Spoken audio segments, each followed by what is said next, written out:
अक्सर आपने कल पिशाचनी अप्सरा सिद्धि या योगिनी यक्षिणी सिद्धियों के बारे में सुना होगा। और जब भी कोई साधक इन बड़ी सिद्धियों को हासिल कर रहा होता है उसके पास एक प्रॉपर गुरु होते हैं।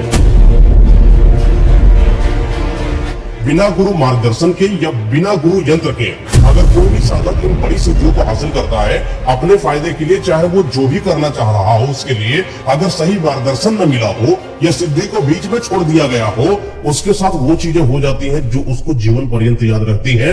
ये कई बार तो ऐसा हो जाता है कि याद करने वो लायक नहीं बचता। आज की स्टोरी में भी कुछ ऐसा ही है। एक लड़का अप्सरा सिद्धि करने के लिए निकल जाता है, आधे में ही छोड़ता है, फिर उसके साथ अप्सरा आती है या क्या आता है पता नहीं चलता, लेकिन उसके साथ कुछ ऐसा हो जाता है कि उसकी रूह कांप जाती है और उसका जीवन बर्बाद हो जाता है। दरअसल स्टार्ट होती है स्टोरी गांव से। एक यहाँ पर एक लड़का है जिसका नाम अंकुर है। यह अंकुर नाम का लड़का बड़ा सीधा था, सब कुछ अच्छे से इसका जीवन चल रहा था। सीधा और भोला जब कोई इंसान होता है तो लोग उसको प्रताड़ित बड़ा करते हैं। इस लड़के को भी लोग अक्सर प्रताड़ित किया करते थे। अच्छा, गांव के लोग पलायन कर रहे थे, कोई बाहर जाके कमा रहा था, कोई दुबई निकल रहा था, कोई सऊदी निकल रहा था, कोई बंबई निकल जा रहा था। अभी तो मुंबई है, पहले बंबई हुआ करता था। गांव के लोग अपना गए, अपना काम किए, फिर वापस कुछ पैसा वैसा कमा के लाए, घर बनाया, थोड़ा समाज वमाज बनाया। तो ऐसा ही अंकुर नाम का लड़का था। दरअसल इसकी जॉब लगती, मतलब किसी ने संबंध से उसको लेके गया होगा मुंबई में, तो वहां पर सेठ जी के यहाँ इनको जॉब लगती है ड्राइवरी की। अच्छा, सेठ जी जो थे वहां पर बंबई में वो सुनार का काम करते थे और सेठ जी की एक लड़की बड़ी प्यारी थी जिसका नाम खुशी था। वो भी शायद 20 से 21 साल की थी और उसको मतलब दिल्ली में ही कहीं कॉलेज है, नाम आपको रिवील नहीं करूंगा, वहां पर वो कॉलेज पढ़ने जाया करती थी। बड़े बड़ों का तो काम ही होता है कि आपके पास समय नहीं है तो ड्राइवर लगा रखा है, बिटिया को बढ़िया ड्राइवर लेकर जा रही थी। अंकुर थोड़ा मतलब सीधा साधा तो था ही, इसके ऊपर भरोसा भी वो लोग करते थे और बात को वो मानता भी था। तो ये जो खुशी लड़की थी इसको छोड़ने और ले जाने का काम मतलब अंकुर ही किया करता था। अच्छा, अंकुर का जो पुराना पास्ट है वो भी बड़ा अजीब सा डार्क था। इसके जीवन में मतलब प्यार नहीं मिला था कभी। ये अपने ही गांव से थोड़ी ही दूर पर एक लड़की थी जिसको प्रेम किया करता था। दरअसल मतलब होता है ना कि जब आप 10 से 12 करते हो तो आपके संबंध में कोई लड़की आती है और लड़की जब आसपास के गांव में होती है तो गांव के अंदर एक सामाजिक प्रतिष्ठा होती है कि अगर आप वहां पर जाते हो तो बिटिया की बदनामी, मतलब उनके घर वाले या इनके घर वालों की बदनामी हो जाती है। तो ऐसे कुछ खुलासा उलासा हो गया होगा या मतलब दोस्ती यारी में ही कुछ हो गया होगा, तो इन दोनों की बातें होना आपस में बंद हो गई थी। समय के साथ क्या हो रहा था, ये जब लड़कियों को देखता तो बड़ा मन करता कि लड़कियों से बातचीत करे, उनके हाथों को छुए, उनके पास जाए, उनके करीब जाए, लेकिन कभी ऐसी स्थिति इसको पैदा नहीं हुई, मिली ही नहीं, मौका ही नहीं मिला, किसी लड़की ने इसको भाव ही नहीं दिया था। लेकिन एक मर्द था, अधूरा मर्द जब एक बिना लड़की के जीवन जीता है और उसके अंदर बहुत सारे ख्याली पुलाव पल रहे होते हैं तब उसका दिमाग बड़ा खराब हो जाता है। ऐसा ही एक अंकुर जो सीधा तो था लेकिन दिल का थोड़ा सा मैला था लड़कियों के प्रति, हर लड़की के प्रति नहीं लेकिन जिससे इसकी बन जाती थी। तो जो खुशी नाम की लड़की थी जब इसको छोड़ने जाया करता था तो अक्सर जो कार था वो शीशा होता उसमें देखा करता था। बड़ी खुशी मतलब मॉडर्न ख्यालात की थी, वेस्टर्न ड्रेसेस को पहना करती थी और बहुत बेबाक होकर बोला करती थी और कार में जब जाती थी तो हंसी टिटोली करती जाती और कई बार तो कार के अंदर अपनी ही फ्रेंडों को बिठा लिया करती थी और अंकुर से बोलती थी तुम यहाँ पर छोड़ दो, यहाँ पर छोड़ दो। और कई सारी लड़कियां कार के अंदर आती तो अंकुर का दिल ना लड़कियों की तरफ आने लगा, उसकी नीयत थोड़ी सी डगमगाने लगी। समय बीतता है, धीरे धीरे ये जो खुशी है इससे इनके संबंध बहुत अच्छे होने लगते हैं। खुशी भी अंकुर को बहुत अच्छे से समझने लगती है, अंकुर भी खुशी को बहुत अच्छे से समझने लगता है। धीरे धीरे क्या होता है ना कि वो खुशी का खुलापन, वो जो बेबाकपन था वो अंकुर को बड़ा पसंद आने लगा। अंकुर ख्यालों में रात में सोता तो खुशी को याद करता और इस चीज का इंतजार करता कि कब वो कॉलेज का समय हो और वो खुशी को गाड़ी पर बिठाए और कॉलेज तक छोड़ कर आए। इस बीच में जो बातें हैं वो उसको बड़ी भा जाती थी। ऐसा ही कईयों दिन तक चलता रहा। खुशी अक्सर बात करते करते इसके मतलब ये कंधा होता है ना, साइड से टैप कर देती, इधर साइड में रोक दो, इधर साइड में रोक दो, तो उस तरीके से इन लोगों का चला करता था। बहुत अच्छा प्रेम संबंध धीरे धीरे चलने लगा। पता नहीं क्या था लेकिन खुशी इतने सारे अच्छे लड़कों को छोड़कर उसका दिल जो अंकुर के ऊपर आ गया। अक्सर लड़की के अंदर एक ममता होती है, वो ममता क्या कहती है कि जब भी कोई एक लड़का बेचारा सा, एक कमजोर सा दिखाई पड़ता है तो या तो वो उसको संवारती है या तो उसको संभालती है या उसको बना देती है। बातों बातों में अंकुर ने बताया कि किस तरीके से उसको समाज ने जलील किया था। उसको भी एक लड़की पसंद थी बट सामाजिक प्रतिष्ठा और गांव की ऐसी रीति रिवाज था कि उसको उस लड़की का प्रेम नहीं मिला और लड़की के प्रेम के अधूरेपन ने उसको एकांत बना दिया था। ये बात जब खुशी को पता चलती तो खुशी के लिए नया था। जहां एक मुंबई की एक लड़की जो कई सारे लड़कों के साथ थी और कई सारे लड़कों की अपनी कई सारी गर्लफ्रेंड हुआ करती थी, वहां उसको कुछ एक अजीब सा अनएक्सपेक्टेड सरप्राइज सा मिला, अंकुर। यानी उसकी जिंदगी में कोई नहीं, और वो भी एकदम सीधा सा लड़का जिसको वो कहीं पर भी कमांड कर दे और वो हर वो बात उसकी मानता था। तो लड़की की जो इमोशनल साइकोलॉजी है उसको पता नहीं क्यों वो सेटिस्फाइड कर गई और वो खुशी को अंकुर पसंद आने लगा। रोज अंकुर के साथ जाती, रोज अंकुर के साथ आती, धीरे धीरे अंकुर भी उसके क्लोज आता गया और खुशी भी उसके क्लोज आती गई। एक दिन खुशी ने अंकुर से मतलब बातों बातों में कह दिया कि तुम बड़ा समय से आ जाते हो, अक्सर मैं नोटिस करती हूँ, तुम मुझे शीशे से नोटिस करते हो, देखते रहते हो, कोई प्यार व्यार तो नहीं हो गया। ये बात बोल के अपने कार से उतर के अपने घर चली गई। तो जैसे उसने प्यार की बातों को अपने कानों से सुना, अंकुर एकदम पागल सा हो गया। उस रात उसके लिए जैसे कि खुशी ने उसको प्रपोज ही मान कर दिया हो, उसको ऐसा महसूस होने लगा। अगले दिन की बात है, अंकुर खुशी को छोड़ने जाता है कॉलेज और उसको बोलता है कि मैं तुमसे प्यार करता हूँ, मुझे तुम अच्छी लगती हो, पसंद आती हो मुझे। ये बात सुनकर खुशी को भी बड़ा अच्छा लगा, उसने भी हाँ कर दिया। समय के साथ चीजें बहुत अच्छी होने लगी, ये दोनों एक दूसरे के क्लोज जाने लगे। लेकिन खुशी इसके अंकुर के रवैये को देखकर कुछ दिन तो अच्छी रही, लेकिन बाद में उसके साथ अच्छे से बर्ताव करना बंद कर दिया। पता नहीं क्या कुछ भी हुआ होगा, नहीं समझ में आया। लेकिन खुशी और अंकुर का इतना अच्छा चल नहीं रहा था। जब भी होता तो बीच बीच में लड़ाई हो जाती। अंकुर का ओवर पॉजिटिवनेस कि उस इंसान से बातचीत मत करो, इस लड़के के साथ मत बैठो, ये चीज खुशी को कई बार अंदर ही अंदर खरोचने लगी। एक बार खुशी जो है अंकुर के साथ ही कार के अंदर थी, इन लोगों ने छुट्टी बंक मार रखा था और अपने प्यार में एक दूसरे के बहुत करीब थे, कार के अंदर थे, रोमांस कर रहे थे। रोमांस के बाद एक दूसरे का एक होता है कि सेक्स की तरफ आप पहुंच जाते हो। ये दोनों आपस में कार के अंदर ही एकांत जगह पर कार को रोककर एक दूसरे के साथ अंतरंग थे। पता नहीं क्यों खुशी ने अंकुर को धक्का दिया कि तुम दूर हटो। अंकुर भी एकदम से घबरा जाता है। अंकुर के अंदर पहले से बहुत सारी इनसिक्योरिटी थी अपनी बॉडी को लेकर। कई बार उसने हस्तमैथुन करा हुआ था या बहुत सारी ऐसी क्रियाओं को कर रखा था जिसकी वजह से वो जो स्टैमिना लेवल होता है किसी इंसान का कम हो जाता है। और खुशी ने डायरेक्ट मुंह पर बोल दिया कि तुम्हारे अंदर अब वो बात नहीं रही। अंकुर को धक्का देती है, अंकुर वो बाहर चला जाता है। पता नहीं क्या हुआ कि अगला ही दिन होता है कि खुशी अंकुर से वो ढंग से बातचीत करना बंद कर दिया। 2-3 दिन तक वो कॉलेज नहीं गई। अब ये चीज मतलब बड़ा अंकुर को बहुत खराब लगने लगी। एक लड़का जब किसी अपनी पार्टनर के साथ हो और पार्टनर सेक्सुअली उसको धक्का दे दे, उसके लिए धक्का लगता है। और वो चीज अंकुर को आज महसूस हुआ। समाज से प्रताड़ित एक लड़का आज प्यार से भी प्रताड़ित हो चुका है। प्यार तो गया ही गया, उसके शरीर पर ही सवालात हो गए। अच्छा, 3 दिन के बाद अंकुर के साथ फिर से खुशी जाती है कॉलेज में ही। तो अंकुर खुशी से बोलता है तुमने ऐसा क्यों किया मेरे साथ। खुशी कुछ नहीं बोलती, चुपचाप कॉलेज चली जाती है। कॉलेज गई, लौट रही होती है तो एक लड़के के बाहों में ऐसे होता है ना, ऐसे बात डाल के वापस वो आ रही होती है और दूर से ये चीज अंकुर देखता है। उसको बहुत अंदर से खराब लगता है। अंकुर के जैसे पैरों के नीचे से जमीन ही खिसक गई जब उसने खुशी की बाहों में किसी और लड़के की बाह को देखा। बड़ा अंदर से खराब लगा, दिल टूट सा गया। अंकुर एकदम स्तब्ध सा हो गया। आज उसका और पोजीशन कोने में चला गया, वो उसका रोकना टोकना कोने में चला गया। कुछ समझ में नहीं आ रहा था कि आखिर ये हुआ क्यों। एक तो मेरे शरीर पर सवाल, फिर मेरे से दूरी, और फिर इस लड़के के साथ इतनी करीबी। कहीं ना कहीं उसको गरीबी टटोल रही थी कि अभी तुम इतने बड़े नहीं बने हो कि अमीर जादी तुम्हें अपना बना ले। ये बात बार उसको अंदर ही अंदर खरोच रही थी कि शायद तुमने गलत जगह पर हाथ लगा दिया। लेकिन वो खुशी के प्रति उसका प्यार और भी ज्यादा उमड़ता चला जा रहा था। धीरे से वो नॉक होता है दरवाजा और खुशी आती है, अंदर बैठती है कार के और वो चल रही होती है। अंकुर रास्ते में खुशी के बस चेहरे को देख रहा होता है। एक ऐसा लड़का जो दिल टूटा है, उसको कुछ समझ में नहीं आ रहा है, वो ना ही कुछ पूछ पा रहा है ना ही कुछ सवाल कर पा रहा है। आधी रास्ते की दूरी पर अंकुर खुशी से बोलता है कि तुमने मेरे साथ ऐसा क्यों करा और तुम किस लड़के के साथ इतना क्लोज थी।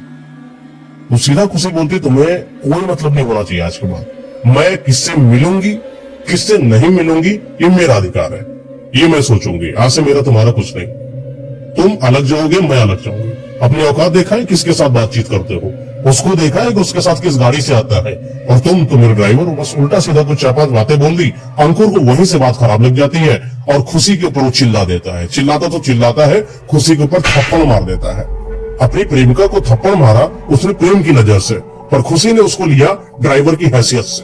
वो जाती है, पापा को शिकायत कर देती है कि अंकुर के साथ आज के बाद मैं नहीं जाऊंगी कभी भी, इसने मेरे साथ गलत बर्ताव किया। पता नहीं क्यों सेठ जी को ये बात बहुत खराब लगती है कि एक लड़का और मेरी ही लड़की के साथ गलत व्यवहार करता है। अंकुर को बोला चलो निकलते बोलो यहाँ से। आज अंकुर की जॉब भी गई, प्रेम भी गया, सब कुछ गया और आज सिर्फ वो मुंबई में अकेला है। उसको कुछ समझ में नहीं आ रहा। कुछ दिन तक तो जहां उसने कमरा लिया था वहां यूं ही पड़ा रहा, कुछ खास पैसे थे नहीं इसके पास। सेठ जी ने जब निकाला था तो जो उसकी सैलरी वगैरह बनती थी, नेक दिल के आदमी थे, उन्होंने दे दिया और जॉब ना चलते बनो। अब या तो वो जॉब करे, जॉब एक स्टेबल इंसान करता है जिसका कुछ काम धंधा करने में मन लगे, उसका मन ही नहीं लग रहा है। 15 दिन 20 दिन 25 दिन बीत गया उसी कमरे में पड़े पड़े, ऐसा लगता है जैसे देवदास बन गया हो। दारू और भी पीने लगा धीरे धीरे और अपने आप पर इसका कंट्रोल नहीं बचा। तो इसने सोचा काम हम करे कि ना करे। इसके और भी दोस्त जो गांव से थे, आसपास से, जो मुंबई में इसके साथ आए हुए थे, कई बार तो उसकी इस बिगड़ी हालत को देखकर इसको समझाते कि आखिर हुआ क्या, आखिर ऐसा क्यों कर रहे हो तुम, काम पर जाओ, ये काम से अगर निकल गया तो जिंदगी तुम्हारी खत्म नहीं हो गई, कोई और काम ढूंढ लो। लोग ऐसा दोस्त अपना सजेस्ट करते हैं, लेकिन इसके दिमाग में कुछ नहीं चल रहा था। इसके दिमाग में सिर्फ चल रहा था खुशी ने मेरे साथ ऐसा क्यों करा। वो जो पुरानी पास्ट और आज का ये दिन, जहां पर हर जगह पर, हर दहलीज पर इसको सिर्फ जलील करा गया, आज अंकुर बहुत ही अंदर से परेशान था। ये वो समय है जब किसी लड़के का ये समझ लो कि या तो वो मरेगा या तो वो मारेगा, वैसी वाली स्थिति है। अंकुर कहता है कि मुझे मुंबई पसंद नहीं आ रही है, मुझे यहां से जाना है अपने घर, मुझे अपनी जमी याद आ रही, मुझे अपनी माँ याद आ रही, मुझे अपने पिताजी याद आ रहे हैं। जब आप कमजोर होते हो तो आपको अपने माँ बाप याद आते हैं। वही अंकुर के साथ हो रहा था। अंकुर ने वो टिकट विकट वही बसों से जैसे भी आते आते होंगे वो करके अपने गांव आ गया। अच्छा, इसके पास उस समय ज्यादा मोबाइल तो चलते नहीं थे, लेकिन हाँ इतना था कि मोबाइल का अपग्रेडेशन था तो टच वाला फोन चलता था। एंड वो पुराने चाइना वाले फोन होते बड़े बड़े मोटे मोटे, तो वो इसने फोन ले रखा था अपने लिए। गांव में आता है, गांव में नेटवर्क वगैरह तो आते ही थे थोड़े थोड़े, इतना कोई आउटडेटेड तो गांव था नहीं इसका। लेकिन उस समय यूट्यूब पर बहुत कुछ आया करता था। यूट्यूब पर देखा करता था कि अपने प्रेम को कैसे पाए। कई लोग अपना यूट्यूबर्स नहीं बनाया करते थे वीडियो चाहिए अपने प्रेमिका को पागल कर दें, ये 4 साइकोलॉजी 5 साइकोलॉजी ऐसे बहुत कुछ देखा करता था। तो कई बार वो यूट्यूब को देखकर तो इंटरेस्ट को खुशी के ऊपर अप्लाई किया करता था और उसको बड़ा अच्छा रिजल्ट मिलता था। जब ये गांव आ गया, अपने हताश हो गया, बहुत परेशान होने में बैठा रहता, माँ बाप भी पूछते बेटा क्या हो गया, क्या दिक्कत है, जॉब छूट गई तो क्या हुआ, कुछ और काम कर लेना। उनको लगता है जॉब की दिक्कत है, लेकिन वहां से गए तो कोई और ही दिक्कत चल रही थी। यूट्यूब पर लंबे समय तक इंटरनेट को स्क्रॉल करता रहता था और कई बार तो ये कुछ ऐसी चीजों को देखा करता था जो शायद किसी एक लड़के को देखना नहीं चाहिए। वो चीजें थी, कुछ तो सेक्सुअल वीडियोस देखा करता था जिनसे खुद ही सेटिस्फाइड हुआ करता था। एक बार इसकी नजर पड़ी तंत्र टोटका वालों का। कई बार होता है ना, बाबा लोग अपनी चीजों को प्रचार प्रसारण कर रहे होते हैं या कई सारी सिद्धियों के बारे में बता रहे होते हैं। ऐसे ही इसने कई सारी सिद्धियों के बारे में जानना चालू किया। योगिनी सिद्धि क्या होती, यक्षिणी सिद्धि क्या होती, कर्ण पिशाचिनी क्या होती, अप्सरा सिद्धि क्या होती है, क्या करा जाए, कैसे करा जाए, नियम क्या होते हैं, बहुत कुछ देखा करता था। तो इसे स्क्रॉल करते करते इसको एक बाबा का नंबर मिलता है। वो तांत्रिक को फोन करता है। तांत्रिक बिल्कुल वो अभी भी है इंटरनेट पर, वो अवेलेबल, मैं नाम नहीं बताऊंगा उनका, इस रियल स्टोरी। उनसे वो बात करता है और बात करने के बाद बाबा बताते हैं कि बेटा क्या समस्या, क्या पूछते हैं पहले समस्या। फोन करते हैं ना उसको, तो फोन करने के बाद पता चलता है कि वो बाबा को इनके बारे में पता था। कैसे पता था? कोई सिद्ध बाबा थे, भगवान जाने क्या था क्या नहीं था, लेकिन उन बाबा को इसके बारे में पता चल गया। बाबा ने बोला बेटा तुम किसी लड़की से प्रेम करते हो और प्रेम में तुमको बहुत धोखा मिला है, तुम्हें काम करना पड़ेगा। मेरी पूजा है, अगर तुम पूजा करा लेते हो तो तुम्हें इसका बहुत अच्छा फल मिलेगा। और मैं तुम्हें एक सिद्धि बताऊंगा, एक अप्सरा नाम की सिद्धि होती है, और अगर वो कोई एक लड़का जो कि यौवन युवा अवस्था में है और उसको कर लेता है, मात्र 41 दिन की प्रक्रिया होती है, अगर आप कर लेते हो तो सच में तुम्हारे सामने देवलोक से अप्सरा आती है। फिर चाहे तुम अप्सरा को अपने पास रखो या अप्सरा से वरदान मांगो कि वो तुम्हें तुम्हारी अपनी प्रेमिका को तुम्हें दे दे और वो प्रेमिका तुम्हारे प्यार में हमेशा पागल रहे। ये बात जैसे ही सुनता है ये बहुत खुश हो जाता है अंकुर और सोचता है कि इस बार खुशी को पाने का मौका इससे बेहतरीन कहां हो सकता है। लेकिन बाबा की अपनी फीस थी, 25 से 35 हजार रुपए फीस कुछ मायने रखता है और मास्टर के पास 10-15 हजार रुपया भी नहीं था। अभी जॉब छूटा हुआ आदमी इतना रुपया कैसे अरेंज करके दे, और बाप से मांगे तो जूते पड़े, तो ऐसा भी नहीं हो सकता। तो उसने कहा कि बाबा से हम नहीं पूछेंगे, मुझे इतना तो पता चल गया, कुछ लोग होते बड़े कूल, उनको पता बड़ी जल्दी चल जाता है, हल्की से नॉलेज हो जाए, पता चल गया उनको, बस ये पता चल गया अप्सरा सिद्धि। तो खटाखट इंटरनेट पे डाला, अप्सरा सिद्धि झमझमा के निकल के आई, सर्च किया, पता चला 41 दिन वाली बात इनको वही इंटरनेट से मिल गई। अब 41 दिन के अंदर जो सिद्धि बताई गई थी उसके अंदर सिद्धि में कुछ गड़बड़ था। इंटरनेट पर वीडियो सही है कि नहीं ये कैसे पता चले, लेकिन इसको जो वीडियो मिल गई वो गुमराही की थी या इसके जीवन को अच्छा बनाएगी वो तो अभी आपको आगे पता ही चल जाएगा। एक वीडियो मिल जाती है, उस वीडियो में 41 दिन की पूरी प्रक्रिया होती है। उस प्रक्रिया में साफ लिखा होता है कि आपको एक शमशान घाट पर जाना है और एक प्रक्रिया करना है, एक आपको हवन कुंड को तैयार करना है। ये हवन कुंड जो है ये तामसिक होगा, इसके अंदर तांत्रिक क्रियाओं को करा जाएगा। मांस के टुकड़े का भी विधान उसके अंदर लिखा हुआ था। साथ ही साथ अपने प्रेमिका की फोटो भी वहां पर लिखी हुई थी। साथ ही साथ वहां पर एक नारियल भी लिखा हुआ था और यह भी बोला गया था कि अपने आसपास इत्र को छिड़क लीजिएगा जो कि गुलाब जल होता है। अपने साथ 2 माला लेकर जाइएगा जो कि गुलाब की होती हैं और शमशान घाट में बैठकर इन दोनों मालाओं को रख देना और लगातार ऐसा आपको 41 दिन तक करना है। और हर विधि के लिए आपको जितनी भी सामग्री है वो हर दिन नए रूप से तैयार करना है। रात के 12 से 3 बजे के बीच में आपको इस प्रक्रिया को स्टार्ट कर देना है और जब तक आपके 1001 मंत्र पूर्ण नहीं हो जाते हैं और ये विधि पूर्ण नहीं हो जाती है तब तक आपको ये करना है। लगातार 10 दिन तक जब आप करते हो आपको कुछ ज्यादा खास एहसास नहीं होता कि आपके साथ हो क्या रहा है, लेकिन वो 11वां दिन जैसे बढ़ता चला जाता है आपको महसूस होने लगता है कि आपके साथ कुछ अजीब सा होने लगा है। कोई एक बाहरी अदृश्य शक्ति आपके करीब आने लगी है।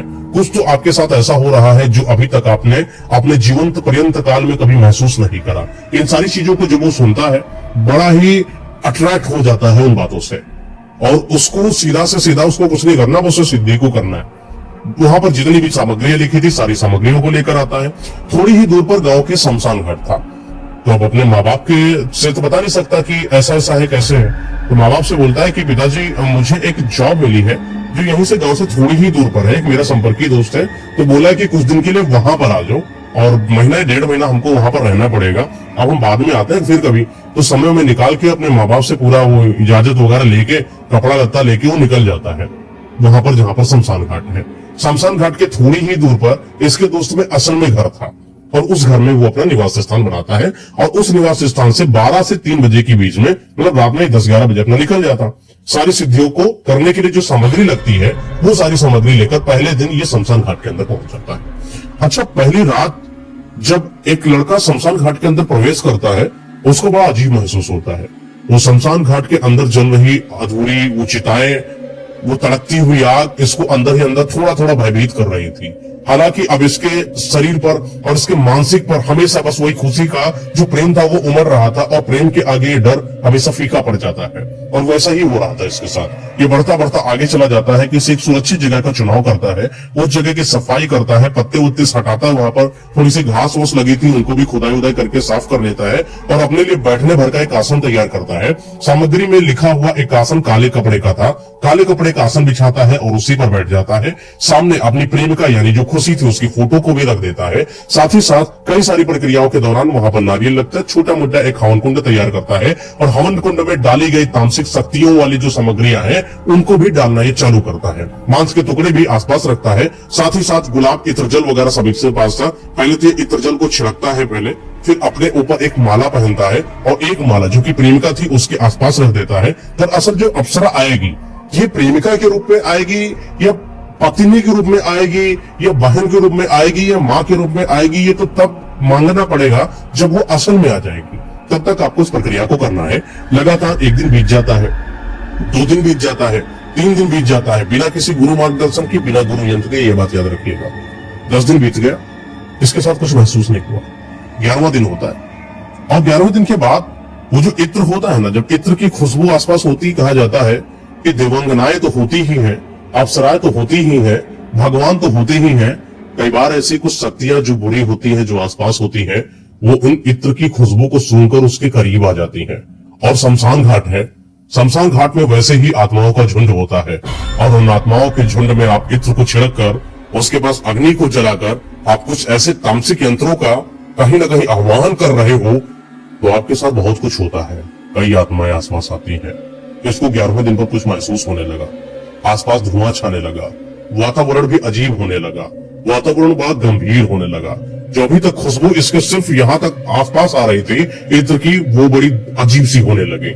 जैसे कि उस इत्र की जो फ्रेग्रेंस की जो लिमिट थी वो बढ़ने लगी हो। 11वें दिन पर बंद आंखों के आसपास से इसको दर्शन हो रहा था कि मेरे आसपास है क्या। इसको ऐसा आभास होता कि जैसे बहुत सारी आत्माएं हैं और इसको मारने की कोशिश कर रही है। कहा जा रहा है कि ये जो शक्ति और ये साधना होती है ये आपको करते रहना है, चाहे आपको जिस भी चीज से डराया जाए, पर आपको डरना नहीं है। ये निडर लड़का था और निडरता इसके ऊपर हावी थी। बार बार इसको आभास होता कि जैसे कोई जंगली जानवर इसके ऊपर हमला कर रहा है। कई बार इसको ऐसा लगता कि कोई बड़ा सा पेड़ इसके ऊपर गिरने वाला है। कई बार इसको ऐसा लगता कि जैसे जो चिता जल रही है उस जलती हुई चिता में जो सौ रखा है वो खड़ा हो गया हो। कई बार इसको लगता है कि वो जलती हुई चिताएं जहां पर रखी हुई थी उन आसपास से कई सारी आत्माएं निकलकर इसके करीब आ रही हो और इसको अपने आक्रोश में लेने की कोशिश कर रही हो। कई बार इसको अपनी बंद आंखों से ही महसूस होता कि कोई इसके हवन कुंड को उखाड़ के फेंक रहा हो, कोई वहां पर रखा हुआ नारियल इसके सर पर मार रहा हो, लेकिन बार बार ये इस चीज को एक छलावा ही मानता और अपनी ये जो साधना था उसको रोक नहीं रहा था। लगातार मंत्रों का जाप करता जाता 11वें दिन, 12वें दिन, 13वें दिन, जैसे जैसे दिन बढ़ते जाते वैसे वैसे प्रतीक्षा बढ़ती जाती, वैसे वैसे परीक्षा बढ़ती जाती, बहुत कुछ बढ़ता जाता, कुछ समझ में नहीं आता क्या करें। डर चरम सीमा पर था, लेकिन डर को पार करके ये धीरे धीरे 20 दिन पर पहुंच गया। 21वां दिन चालू होता है। 21वें दिन पर इसको ऐसा लगता है कि जैसे जो पैर है वहां पर कोई चींटी काट रही हो, कोई सांप इसके ऊपर रेंग रहा हो। 22वें दिन पर इसको ऐसा लगता कि जैसे कोई जंगली जानवर इसको चाट रहा हो। 24वें 25वें दिन पर इसको ऐसा लगने लगा कि जैसे कोई इसके शरीर को स्पर्श कर रहा हो, कोई इसके कपड़ों को उतार रहा हो, कोई इसके बदन के साथ खेल रहा हो, कोई एक नग्न औरत इसके जांघों पर बैठ रही हो। इसको ऐसा महसूस होने लगा। लेकिन होता है कि जब आप या तो आपके इंद्रियां इतनी कंट्रोल्ड हो कि आप किसी भी तरीके की चीजों को सह जाओ तो आप साधना तक पहुंच जाओ। और कोई भी साधना शुरू करने से पहले नियम होता है कि आपको जो 10 महाविद्याएं हैं पहले उनकी आपको साधना करनी पड़ती है, उसके बाद आपको ब्रह्मचारी होना पड़ता है। मतलब ब्रह्मचारी तो आप रहोगे, बिना ब्रह्मचारी रहे आप साधना कर ही नहीं सकते। तो ये साधना करने से पहले जो 10 महाविद्या थी उनकी भी साधना नहीं करता और अगला ब्रह्मचारी भी नहीं रहता। यहां से वो करने के बाद अपना हस्तमैथुन कर रहा होता है। इतना बड़ा ब्रह्मचारी था ये। तो ये अपना पूरा साधना तो बढ़िया कर रहा था, सब कुछ अच्छा चल रहा था। जब आप हस्तमैथुन जैसी चीजों में लग्न हो तो आपको थोड़ी सी भी कामुकता कंट्रोल नहीं होती है। धीरे धीरे 25, 26, 27वां दिन गया। इसको ऐसा लगा कि जैसे कोई अर्धनग्न नहीं पूर्ण नग्न कोई नारी इसके करीब आती और उसके शर्ट को धीरे धीरे से उतारती, इसके पैंट को धीरे से उतारती, उसको पूर्ण नग्न करती और इसके जांघों पर बैठती और उसके साथ संभोग करती। इसको ऐसा महसूस होता और ये अजीब था। मात्र 30वां दिन बीत रहा था अभी, 41 दिन की पूरी साधना और 30वें दिन पर इसको बड़ा महसूस अच्छा होने लगा। 30 से 31वें दिन पर भी इसको अच्छा महसूस होने लगा। अब ये साधना इसलिए नहीं कर रहा कि अप्सरा सिद्धि हो जाएगी, अब ये साधना इसलिए कर रहा है कि इसको जो संभोग है, जो संभोग की सुख है, वो उसको हर दिन मिल रहा था। 31 दिन, 32 दिन, 33 दिन, 34, 35वें दिन धीरे धीरे इसको ऐसा महसूस हुआ कि मुझे एक बार आंखों को खोलकर देखना चाहिए कि सच में वो खूबसूरत जो महिला है मेरे सामने है कि नहीं, और उस खूबसूरत महिला के साथ मैं संभोग कर रहा हूं तो कितना मजा आ जाए। तो उसने प्लान बनाया कि अब जब मैं साधना करूंगा ना, इस बार अगर कुछ ऐसी स्थिति हुई तो मैं आंखों को खोल दूंगा और मैं देखूंगा, क्योंकि अब तो वो आ ही गई है और पूर्ण साधना करने तक कहां तक इंतजार करा जाए। और जब महिला सामने हो तो फिर क्या ही दिक्कत है। ये भूल गया खुशी का प्यार, ये भूल गया वो साधना, ये भूल गया दुनियादारी। और 35वें दिन का दिन था, अपना वही रात थी, 12 बजे के 3 बजे के बीच में साधना चालू करी। शमशान घाट के अंदर एक अजीब सा वातावरण, बहुत अजीब सा कू कू कू करने की आवाजें आने लगी, जैसे कि बहुत सारे कौवे को झुंड आसपास आ गया हो और इसके पास आकर इसके कानों में चिल्ला रहा हो। कई सारे उल्लू एक साथ चिंगाड़ रहे हो, हाथी आ गया हो जैसे बहुत तेजी से चिंगाड़ रहा हो। उसको अंदर से अजीब सा लगने लगा। थोड़ी ही देर के बाद इसको महसूस हुआ कि एक नारी है जो आती है, नग्न है, पूर्ण आंखें बंद, इसको दिखाई पड़ रहा है, धीरे धीरे कपड़ों को उतार के इसके जांघों पर बैठकर इसके साथ संभोग कर रही होती है। ये चीज महसूस होती है। प्लान से आया हुआ था, अपनी आंखों को खोलता है और जैसे ही वो आंखों को खोलता है तो देखता क्या है, वो सामने खूबसूरत महिला नहीं बल्कि इतनी खतरनाक कोई एक चुड़ैल जैसी औरत उसके सामने उसके जांघों पर बैठी है और उसका चेहरा बहुत छिछला सा, बड़े लंबे लंबे से बाल, उसकी आंखें है नहीं, गायब सी, उसके शरीर से एकदम से दुर्गंध आ रही हो, जैसे हवन का कुंड की जो आग थी एकदम से उछल गई हो और आसपास का जो चीजें थी वो हवा में उछल गई हो और सामने अपनी जांघों पर बैठी वो बदसूरत सी महिला, इतनी गंध आ रही थी, इसको समझ में नहीं आ करे तो करे क्या करे। ये बड़ी तेजी से चिल्लाया, बहुत तेजी से चीखा और शमशान घाट से भागने की कोशिश करने लगा, लेकिन भागे तो भागे कैसे भागे, वो एक महिला की जांघों की गिरफ्त में था। उसने उसको धक्का दिया तो वो महिला नीचे गिरती है और ये उठकर भागने लगता है। शमशान घाट से भागते भागते भागते भागते वो शमशान घाट को छोड़कर वो बाहर उन जंगलों में आ जाता है जहां से थोड़ी ही दूर पर उसके दोस्त का घर था जहां पर इसने निवास किया था, और जल्दी से अपनी कुंडी को बंद कर लेता। दोस्त उसको चिल्लाता, क्या हो गया, क्या हो गया, इतनी तेज हंस क्यों रहे हो, भाग क्यों रहे हो, आगे हुआ क्या, कुछ तो बताओगे। लेकिन अंकुर की जैसे सांसें से थम गई हो, वो दरवाजे को अंदर बंद करके अपने आप को अंदर बंद कर रखा था। बार बार उसका दोस्त थप थप थप करके आवाज दे रहा था, लेकिन उसको वो आवाज सुनाई नहीं पड़ी। 2 दिन 3 दिन बीत गए, वो अपने कमरे को खोल नहीं रहा। दोस्त भी अंदर से बहुत ज्यादा परेशान हो गया। 3वें दिन के बाद उसने दरवाजे को खोला, और दोस्त उससे मिलता है और ये पूरी बातें अपने दोस्त को बता देता है। तो दोस्त को समझाता है कि ऐसा ऐसा हुआ, तो पूरी बातें उस तरीके से नहीं बताई जितने इसके साथ घटना हुई, लेकिन इतना जरूर बता देता है कि मैं किसी से प्रेम करता था और मैं उसको पाना चाह रहा था। अब मुझे बड़ा अंदर से अजीब लगने लगा, इसलिए मैं अपने को संभाल नहीं पा रहा हूँ। अपने दोस्त को बस इतना बताता है जैसे कोई ब्रेकअप स्टोरी हो। अपने दोस्त को ये नहीं बताया कि इसने इतनी बड़ी साधना कर रखी है और उस साधना के तहत कुछ उसको ऐसा दिखाई पड़ता है कि भयभीत होकर यहाँ भागा है। तो दोस्त उसको संभालने की कोशिश करता है, बोलता है कि ऐसा करो, तुम अभी कहीं पर मत जाओ, अभी कुछ दिन तक यहीं पर रहो। अच्छा, दोस्त का क्या था, सुबह वो भी अपने काम पर निकल जाता था और शाम को वही रात को कभी कभी आता था। तो उस दिन पता नहीं क्या था कि दोस्त को अपने रिश्तेदार यानी नानी के यहाँ जाना था। दरअसल उसके जो नाना की डेथ हो गई थी, तो इनके भी घर पर कोई नहीं था, दोस्त भी चला गया था, पूरा घर अकेला सुनसान था, वहां पर अंकुर अकेला था। पूरे घर में जब कोई ना हो तो और डर तो अंदर लगेगा, लेकिन अंदर अकेला अंकुर बस इन सब चीजों को सोच रहा था कि उसके साथ आखिर ये हुआ क्यों और कैसे हुआ। वो सब भूल गया, वो खुशी वगैरह, लेकिन बस इतना याद था कि उसके साथ उस रात में हुआ क्या था। रात बीतती है, 12 बजता है, जो दरवाजा है दरवाजे की ठप ठप ठप करके आवाज आती है और जब आवाज आई तो उसको लगा पता नहीं अब रात में 12 बजे कौन आ सकता है। तो उसको खोलने का मन नहीं करा, लेकिन बड़ी देर से फिर ठप ठप ठप ठप ठप की आवाज आई, फिर भी नहीं खोला। एक फोन होता है अपने पास रखा है, फोन में आवाज आती है, उसमें लिखा होता है दोस्त का नंबर। उस दोस्त की कॉल आई और जैसे ही कॉल आई उसने उठाया, बोला दरवाजा नहीं खोलने, खोलो भाई, मैं बाहर खड़ा हूं, अंदर बस छोड़ के चलाया अपने पेरेंट्स को, मैं यहाँ आ गया हूँ। तो ठीक है, दरवाजा खोला और जैसे ही दरवाजा खोलता है तो देखता उसका दोस्त खड़ा है, दोस्त को अंदर ले लेता है।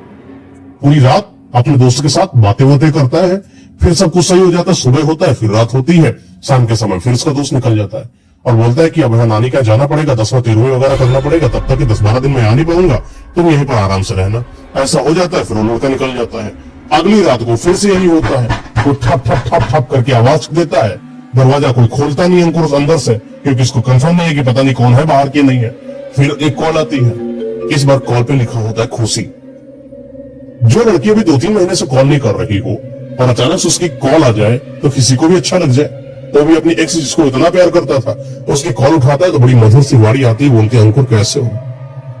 वो बोलता मैं तो अच्छा हूं, तुम बताओ अब तक कहां थी और तुमने अब इतने दिनों के बाद कॉल क्यों किया। थोड़ा गुस्सा दिखाता है तो खुशी बोलती है कि अंकुर जब से मैंने तुमको छोड़ा है मुझे अच्छा नहीं लगता है, ऐसा लगता है कि जैसे तुम ही मेरे लिए सब कुछ थे। मैं कितनी नादान थी जो उस लड़के के प्यार में पागल हो गई और उसके साथ बह गई और तुमको मैंने छोड़ दिया। तुम तो मुझे इतना प्रेम करते थे, आज मैंने तुमको कहां कहां नहीं तलाशा। तुमको मुंबई में बहुत तलाशा जहां पर तुम रहते थे, पर तुम वहां नहीं मिले। मैं तुम्हारे घर भी गई, तुम्हारे माँ बाप से मिली, पता चला कि तुम यहीं पर किसी थोड़ी दूर पर कहीं पर काम करते हो। पूछते पूछते मैं तुम्हारे दोस्त के संपर्क में आई, दोस्त का नंबर मिला, उस नंबर से मुझे पता चला कि तुम आज इस घर पर हो। देखो दरवाजा खोलो ना, मैं बाहर खड़ी हूँ। और दरवाजे को खोलता है तो देखता क्या है कि वही खुशी सच में उसके पास खड़ी है और वो खुशी अंदर आती है। वो खुशी अंकुर से बोलती है कि लगता है कि तुम मुझसे प्रेम नहीं करता। बोलता अंकुर क्यों नहीं करता, तुम्हें क्यों ऐसा लगता है, मैं तो बहुत प्रेम करता हूँ। बोलता है अगर तुम प्रेम कर रहे होते तो तुम मुझे पाने के लिए कुछ भी कर जाते, लेकिन तुम करे नहीं, तुम मुझे आधे पर ही छोड़कर चले आए। ऐसा नहीं करना चाहिए था। मैं तो तुम्हारे साथ हूं ना, और मैं तो तुम्हारे साथ जीवन पर्यंत रहना चाहती हूँ, और जब मैं जाऊंगी तो तुमको मैं लेकर जाऊंगी, और जब तक मैं रहूंगी तब तक तुम्हारे साथ रहूंगी। ये बात अंकुर को अजीब लगने लगी, ये बात कैसी कर रही है कि तुम मुझे अधूरे पे छोड़ आए। तो उसको लगा कि हो सकता है कि बीच प्यार में छोड़कर चला है मुंबई से, तो शायद ऐसे लग रहा हूं। रात भर अंकुर खुशी के साथ रहता। अच्छा, खुशी के साथ उसके अंतरंग वाले पल तो थे ही, एक दूसरे के साथ किस करना, हक करना, संभोग करना, ये सब चीजें तो थी इनके साथ में। रात में कोई जब घर पे नहीं था, अपना और खुशी के साथ आराम से बढ़िया पूरी जिंदगी को ऐश कर रहे। 10-12 दिन वो लोग भी यहाँ घर पर नहीं है, 4-5 दिन तक तो खुशी इनके पास रहती है। 5वें दिन पर खुशी बोलती है कि ऐसा करता हूँ, मैं करती हूँ, मैं मुंबई जा रही हूँ, या पापा का कॉल आ गया है, तुम यहाँ पर रुको और हम दोनों लोग फिर से एक साथ हो जाएंगे। एक काम करो, आज मुझे जाने दो। तो अंकुर कहता नहीं, 2 दिन और रुक जाओ। बड़े अंकुर की प्यार से मनाने पर खुशी फिर से रुक जाती है। अंकुर सिर्फ खुशी के प्रेम में पागल था, वो प्रेम उसका बड़ा अलग था। जिस तरीके से वो खुशी को प्रेम पहले किया करता था, उसकी बातों से खुश हुआ करता था, इस बार तो ऐसा लगता है कि जैसे खुशी सिर्फ उसके शरीर को पाने के लिए आई हो, उसके शरीर के साथ वो संभोग करने के लिए आई हो। बातचीत बहुत कम किया करती थी, अक्सर ये दोनों बिस्तर में ही पड़े रहते थे। न खाना खाने की सुध, न खाना बनाने की सुध, सिर्फ एक दूसरे के प्यार में पागल, जिस्मानी प्यार इनका बढ़ता चला जा रहा था। वो चीज अंकुर को बड़ी अच्छी लग रही थी। समय और बीतता जाता है, एक दिन बीत गया, 2 दिन बीत गया, अच्छा 6 ही 7 दिन हुए, अंकुर का शरीर धीरे धीरे ढलने लगा, शरीर में कमजोरी आने लगी। क्यों कमजोरी आने लगी वो जाने, लेकिन कमजोर इतना हो गया था अंकुर कि एक समय तो ऐसा आया 5 ही 6 दिन के अंदर कि अपने आप को सही से उठा पाए, इतनी भी इसके अंदर ताकत नहीं बची थी। तो खुशी बोलती कि अब 2 दिन और हो चुके हैं, अब मुझे जाना चाहिए। तो अंकुर कहता ठीक है चले जाओ। वो चली जाती है मुंबई। 10 दिन और बीत जाते हैं, ये अपने घर पर ही रहता है, इसको कुछ आभास नहीं होता है, सब बिल्कुल नॉर्मल होता है। 10 दिन के बाद जब वो लोग आने वाले होते हैं, उसके 1 दिन पहले की बात है, इसको रात में फिर से ठप ठप ठप की आवाज आती है। तो इसको लगता है कि शायद इस पर खुशी आई हो, खुशी की कॉल आती है, लेकिन कॉल को जब दोबारा कॉल करता है तो कॉल मिलती नहीं। तो इसको लगा वो जो ठप ठप ठप की आवाज है वो सच में खुशी की हो, मैं को खोल के देखता हूँ एक बार। जैसे दरवाजा खोला तो सामने फिर वही महिला खड़ी थी जो उस दिन उस रात उसके जांघों पर बैठी थी, जो बहुत ही बदसूरत थी, इसका शरीर बहुत छिछला सा था। वो गंध युक्त महिला इसकी आंखों के सामने खड़ी है, जिससे भयभीत होकर ये शमशान घाट से भागकर अपने दोस्त के निवास स्थान पर आया था और दरवाजा खोल दिया। सामने वो महिला खड़ी है, अब वो कुछ कर नहीं पा रहा, अपने बॉडी में सिर्फ थरथरा रहा है, जैसा लग रहा है बेहोश हो जाएगा और वहीं पर स्तब्ध हो गया हो। और महिला अंदर आती है, कुंडी अंदर से बंद करती है और अंकुर को ऐसे गर्दन से पकड़ती हुई बिस्तर तक लेकर आती है, फिर उसके साथ सोती है। ये रात इसकी बड़ी अजीब थी, बहुत इसकी हालत खराब हो गई थी। इसको समझ में नहीं आया कि इसके साथ हो क्या रहा है, क्यों हो रहा है, क्या हो रहा है। इसको ऐसा लगा कि अब इसकी जिंदगी खत्म होने वाली है, लेकिन ये सिर्फ मात्र भ्रम था। 5 साढ़े 5 बजता है और वो महिला कहाँ गायब हो जाती पता ही नहीं चलता। 6-7 बजता है, 7 बजे के आसपास फिर से दरवाजा कोई खटखटाता है, लेकिन खटखटाहट जो थी वो खोलने की जरूरत नहीं थी क्योंकि कुंडी अंदर से खुली हुई थी। धक्का मारता है, इनके दोस्त, इनकी फैमिली सब कोई अंदर आ जाती है, जो उसका दोस्त था। और देखता क्या है कि इनका जो ये अपना अंकुर है ये बहुत परेशान, बिस्तर पर एकदम खराब हालत में बिल्कुल पड़ा, जैसे कि कोई किसी को याद कर रहा हो। वो दोस्त उसका देखता है कि बार बार एक खुशी खुशी चिल्ला रहा हो, अंदर ही अंदर खुशी खुशी खुशी खुशी कर रहा है, और बार बार जब इसको जगाता तो जग नहीं रहा, जैसे बेहोश हो गया हो, शरीर में जान ही न बची हो। तो आसपास के डॉक्टर जो थे आसपास होते हैं, उनको बुलाया गया, भैया देखो क्या समस्या है। कोई आता इसके नाड़ी को हाथ लगाता तो देखता कि इसको बहुत ज्यादा फीवर है। कोई देखता कि अरे इसकी तो हालत बहुत ज्यादा गंभीर है। ज्यादा हालत गंभीर होने की वजह से तुरंत इन महाशय को छोटे ही वहां पर हॉस्पिटल था, वहां पर हॉस्पिटलाइज कर दिया जाता है, ग्लूकोज वगैरह चढ़ रहा होता है, और ये बात इनके माँ बाप को बता दी जाती है। माँ बाप भी दौड़े दौड़े इसके पास आए और देखे कि इनका बेटा ग्लूकोज लगाया हुआ एक वहीं पर बेड सा पड़ा हुआ था, वहां पर लेटा है। ये बात जो है माँ बाप को बड़ी अंदर से अजीब सी लगी कि आखिर हुआ क्या, कैसे हुआ। अब माँ बाप बहुत ज्यादा परेशान। माँ बाप ने अपने बच्चे को उठाया और अपने घर पर लेकर चले आए। जैसे जैसे दिन बीतता जाता वैसे वैसे अंकुर की हालत और गड़बड़ होती जाती। हर तरीके की दवाई करा ली गई, हर तरीके की दरमट जो भी चीजें हो सकती थी, झाड़ फूक सब कुछ करा लिया गया, लेकिन किसी भी तरीके से अंकुर की हालात सही नहीं हो रहे थे। थोड़ी ही दिन के बाद एक इनके यहाँ पर रिश्तेदार आते हैं और वो बोलते हैं कि अंकुर के ऊपर कुछ ऊपरी हवा वाली बात है।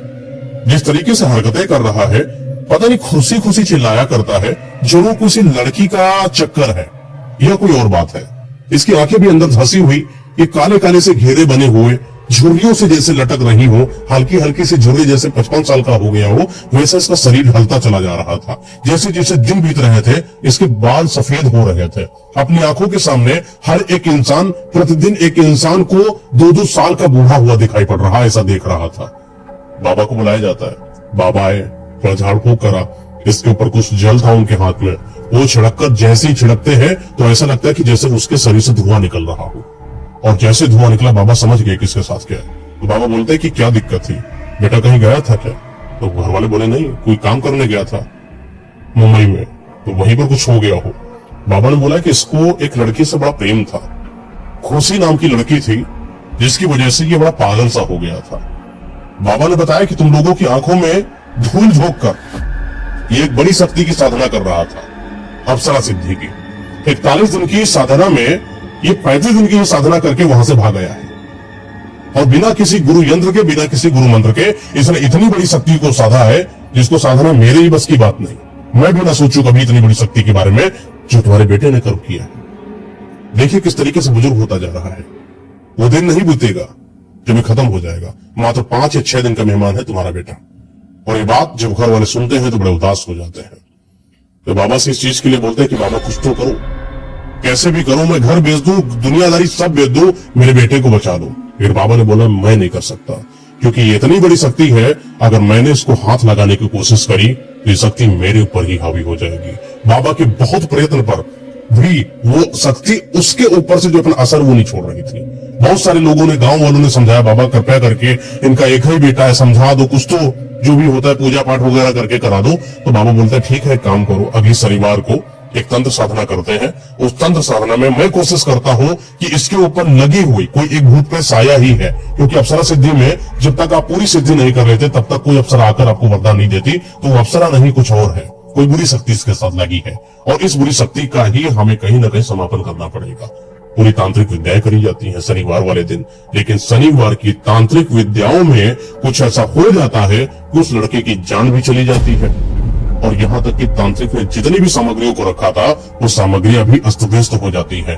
कहा जाता है कि वो शक्ति वहां पर प्रचंड रूप में उनके समक्ष आई हुई थी, और तांत्रिक बाबा के सामने आकर उनके समक्ष इस चीज के बारे में तुरंत बोलकर गई है कि अगर बाबा इस लड़के की जान बचाने में और ज्यादा आपने मदद करी तो मैं आपकी जान नहीं छोड़ूंगी। और ये बात सुनकर बाबा भी अपने तफरीह में वहां से उठता है और अपने जो भी सामग्रियां थी वैसे ही वहां पर छोड़ता है और भाग जाता है। और ये सारी चीजें गांव वाले देख रहे होते हैं और जान रहे होते हैं, क्योंकि बाबा ने यह साधना इनके घर पर ही करी थी। वो बचकानी हरकत ही कहे या कुछ भी कहे, नियति कहे, लेकिन आज इनके घर का वो बेटा खत्म हो चुका है। और जो बाबा ने साधना करी थी वो भी इनके घर के अंदर ही शनिवार को करी थी। इनके घर के अंदर ही बेटे की मृत्यु हुई है, और मृत्यु भी कोई साधारण नहीं बल्कि असाधारण हुई है। इस वजह से गांव वाले सारे भयभीत हो चुके हैं, और कहा जाता है कि महीना नहीं बीतता है, धीरे धीरे इनके घर में जो इनके माँ बाप थे उनकी भी मृत्यु भी बड़ी रहस्यमयी तरीके से हो जाती है, और वो घर बड़ा वीरान है। अब उस घर में कोई आता जाता नहीं है। जैसे ही इन लोगों की मृत्यु हो जाती है, पूरे गांव वाले जो अंतिम संस्कार एक दूसरे का किया करते थे, उन लोगों ने इनके घर में जाकर अंतिम संस्कार तक नहीं करा। वो लोग वहीं पर रहकर दफन हो जाते हैं, खत्म हो जाते हैं, लेकिन उनकी मदद करने वाला कोई नहीं होता। और आज भी वो घर वीरान है और वहां पर कोई आता जाता नहीं है।